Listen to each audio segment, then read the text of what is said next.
Paz seja contigo, ó Igreja do Senhor. Te convido a abrir sua Bíblia em Mateus, capítulo 1. Evangelho segundo Mateus. Mateus capítulo 1, do verso 18 ao 25. Vou pedir que você acompanhe essa leitura. Mateus capítulo 1, verso 18 ao 25, assim diz: Ora, o nascimento de Jesus Cristo foi assim: estando Maria, sua mãe, desposada com José, sem que tivessem antes coabitado, achou-se grávida pelo Espírito Santo. Mas José, seu esposo, sendo justo e não a querendo infamar, resolveu deixá-la secretamente. Enquanto ponderava nestas coisas, eis que lhe apareceu em sonho, um anjo do Senhor, dizendo: José, filho de Davi, não temas receber Maria, tua mulher, porque o que nela foi gerado é do Espírito Santo. Ela dará à luz um filho e lhe porás o nome de Jesus, porque ele salvará o seu povo dos pecados deles. Ora, tudo isto aconteceu para que se cumprisse o que fora dito pelo Senhor por intermédio do profeta. Eis que a virgem conceberá e dará à luz um filho, e ele será chamado pelo nome de Emanuel, que quer dizer Deus conosco. Despertado José do sono, fez como lhe ordenara o anjo do Senhor e recebeu sua mulher. Contudo, não a conheceu, enquanto ela não deu à luz um filho, a quem pôs o nome de Jesus. Te convido a curvar sua fronte e fechar seus olhos por um momento. Senhor bondoso Deus e Pai, obrigado pela vida e obrigado por esse momento de termos aqui separado exclusivamente para o Senhor, para assim te adorarmos e receber da tua parte a tua palavra. Nos ajude a guardá-la, entendê-la e assim confiar nas promessas que o Senhor tem para nós que estão nela. Em nome de Jesus Cristo, amém. Por que comemoramos o Natal? Eu lhe pergunto. Qual a razão de você comemorar o Natal? Você já pensou nisso?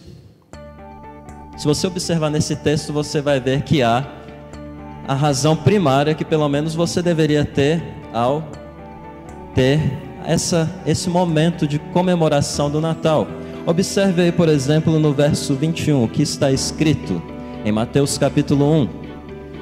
Ela dará à luz um filho e lhe porás o nome de Jesus, porque ele salvará o seu povo dos pecados deles. Sabendo que aqui temos hoje esse momento de apresentação das crianças, no qual elas vão louvar ao Senhor Deus com cânticos, você pode perceber que o tema do canto deles, o tema dessa apresentação é o milagre de Natal. Mas que milagre de Natal é esse?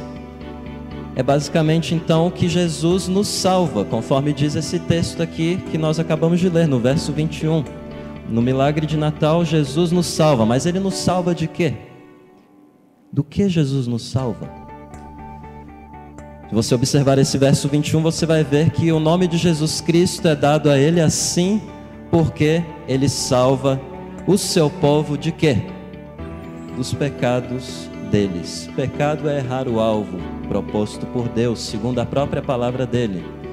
E de acordo com Romanos, nós somos todos pecadores e carecemos, necessitamos da glória de Deus, precisamos da graça de Deus, porque Deus é santo e ele não tolera o pecado, e por santo eu digo que ele é separado, ele é diferente de mim e de você. Enquanto eu caio, enquanto eu faço coisas erradas, Deus não faz, ele é perfeito.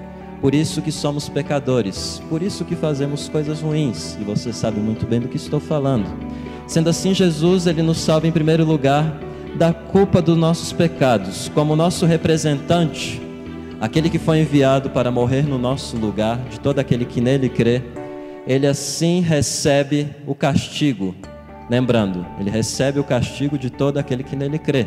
Se você abrir sua Bíblia em Isaías, você pode notar, logo no capítulo 53, que foi lido mais cedo, no verso 4 e 5, que diz o seguinte: Certamente ele tomou sobre si as nossas enfermidades e as nossas dores. Levou sobre si todas essas dores, e nós o reputávamos por aflito, ferido de Deus e oprimido.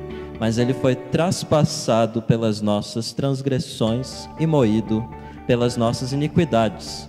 O castigo que nos traz a paz estava sobre ele, e pelas suas pisaduras fomos sarados. Então, nesse milagre de Natal a gente observa que Jesus, ele nos salva. E ele nos salva da culpa dos nossos pecados. Nesse milagre de Natal também nós podemos observar que Jesus nos salva. E nos salva também do poder do pecado. Observe, por exemplo, o que está escrito em Romanos, capítulo 6, verso 4 ao verso 6. Vou ler o versículo 4. A igreja, por favor, peço assim gentilmente que leia o verso 5 e a uma só voz leremos o verso 6. Romanos capítulo 6, verso 4 a 6. Romanos capítulo 6, versículo 4, assim diz: Fomos, pois, sepultados com ele na morte pelo batismo, para que, como Cristo foi ressuscitado dentre os mortos pela glória do Pai, assim também andemos nós em novidade de vida. 5, igreja.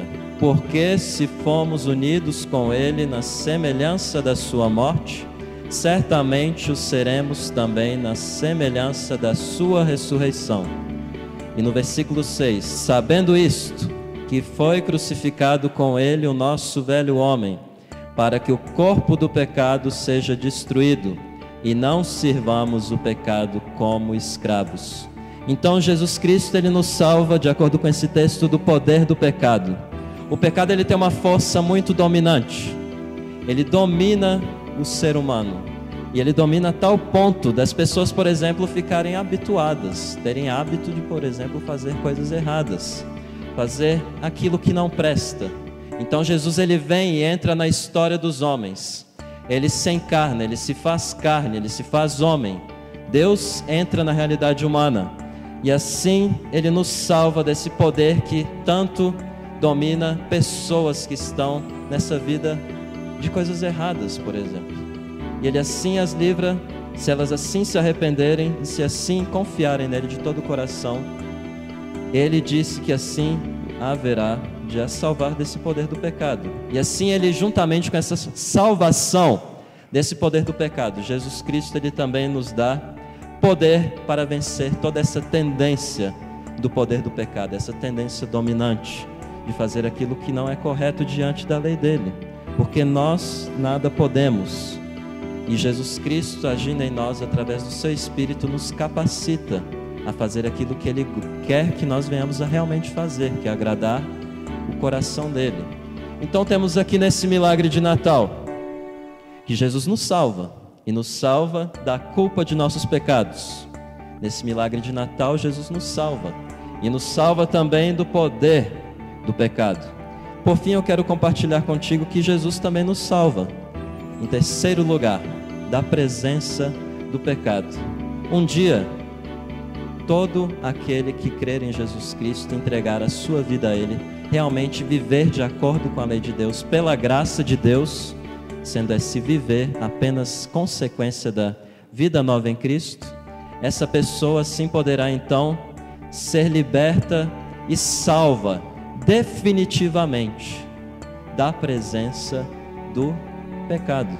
Haverá para esses então o galardão, a vida futura, dentro e na presença do nosso Senhor e Rei Jesus Cristo, aquele que veio para nos salvar de todas essas coisas.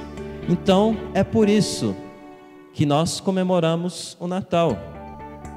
E Jesus, quando nós comemoramos esse Natal que diz respeito à pessoa dele, nós vemos que ele é um Salvador completo. Por quê? Porque ele nos salva dos nossos pecados em primeiro lugar, do poder do pecado em segundo, e em terceiro, da presença do pecado futuramente na vida futura. E por que digo isso? Porque você precisa da salvação, porque tanto você quanto eu somos pecadores. Precisamos ser libertos para que assim possamos realmente nos arrepender e mudar de vida. Somente assim podemos viver para Jesus e sermos salvos da culpa de nossos pecados, do poder de nossos pecados e da presença de nossos pecados na vida futura. Como você tem comemorado o Natal? Eu deixo essa pergunta e reflexão para você. Apenas mais um momento para desencargo da consciência? ou um momento em que você realmente se alegra na presença do Senhor Jesus Cristo. Esse é o meu desejo para a sua vida. Se você quiser conversar comigo posteriormente ao final do culto, sinta-se à vontade para conhecer mais um pouco sobre esse Jesus Cristo, de maneira que você possa dizer que não só ouve falar de Jesus Cristo, mas que seus olhos, à semelhança de Jó, o contemplam, aliás. Seus olhos o veem. Antes conhecia só de ouvir falar, mas agora os meus olhos te veem, ó meu Salvador e Redentor. Que possa ser Jesus Cristo o Redentor e o Salvador de sua vida. Convido você a fechar seus olhos mais um momento e colocar sua vida diante de Deus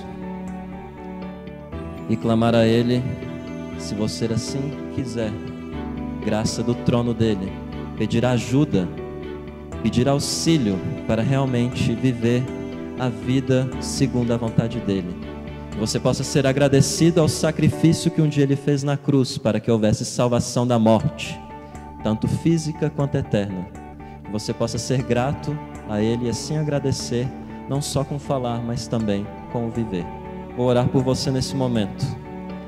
Senhor bondoso Deus e Pai, obrigado pela Tua palavra que, apesar de ser escrita há mais de 2000 anos atrás, Pai, obrigado porque ela ainda assim não é uma palavra velha que ficou para trás, mas sim uma palavra que vive e está viva e opera até hoje nos nossos corações e em nosso meio.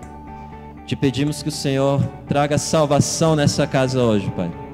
O Senhor traga libertação do pecado, conforme nós vimos aqui, de maneira que possamos ser realmente alegres e não viver uma vida correndo atrás do vento, mas sim uma vida correndo ao lado do Senhor, como amigo do Senhor e irmão do Senhor. Assim te pedimos, em nome de Jesus Cristo.